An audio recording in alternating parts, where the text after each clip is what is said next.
एक छोटे से गांव में रमेश नाम का एक गरीब आदमी रहता था। उसके पास अपना कोई बड़ा दुकान नहीं था। गांव के बाजार के किनारे वह एक छोटी सी मटन और चिकन की दुकान लगाता था।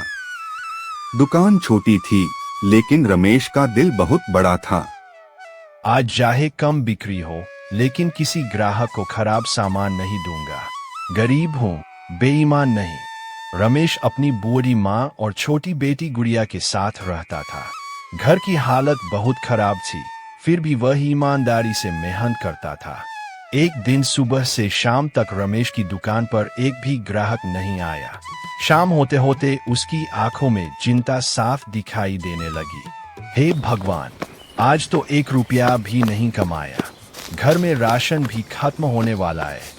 पापा, आप चिंता मत करो, कल जरूर अच्छा दिन होगा। तू इतनी छोटी होकर मुझे हिम्मत देती है बेटा, यही मेरी सबसे बड़ी ताकत है। रमेश ने दुकान बंद करने की तैयारी ही की थी कि तभी गांव का एक अमीर व्यापारी वहां पहुंचा।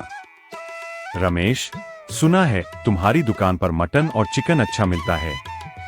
जी मालिक, मैं हमेशा ताजा सामान ही बेचता हूँ। मेरे घर कल बड़ी दावत है, मुझे बहुत सारा मटन और चिकन चाहिए। जी, जितना चाहिए मैं इंतजाम कर दूंगा। लेकिन एक बात है, मुझे बाजार से बहुत सस्ता चाहिए। रमेश समझ गया कि व्यापारी कम दाम में ज्यादा सामान चाहता है। मालिक, कम दाम में दे दूंगा, लेकिन गुणवत्ता से समझौता नहीं करूंगा। ठीक है, अगर तुम्हारा सामान अच्छा निकला तो आगे भी काम दूंगा। अगले दिन रमेश ने सुबह सुबह मेहनत करके ताजा चिकन और मटन तैयार किया। उसने हर चीज को साफ सुथरे तरीके से पैक किया। लेकिन रास्ते में उसके दोस्त श्याम ने उसे रोक लिया। रमेश, इतना सारा सामान है, थोड़ा पुराना सामान मिला दे, खर्च कम होगा और मुनाफा ज्यादा। नहीं श्याम, अगर मैं ऐसा करूंगा तो ग्राहक का भरोसा टूट जाएगा। अरे, गरीब आदमी को थोड़ा चालाक तो होना ही पड़ता है। गरीबी मजबूरी हो सकती है, लेकिन बेईमानी मजबूरी नहीं। श्याम चुप हो गया। रमेश अपना सामान लेकर व्यापारी के घर पहुंच गया। दावत में रमेश के मटन और चिकन की खुशबू फैल गई। मेहमानों ने खाना खाया तो सभी उसकी तारीफ करने लगे। वाह, मटन तो बहुत स्वादिष्ट है। चिकन भी बहुत बढ़िया है। किसकी दुकान से आया है?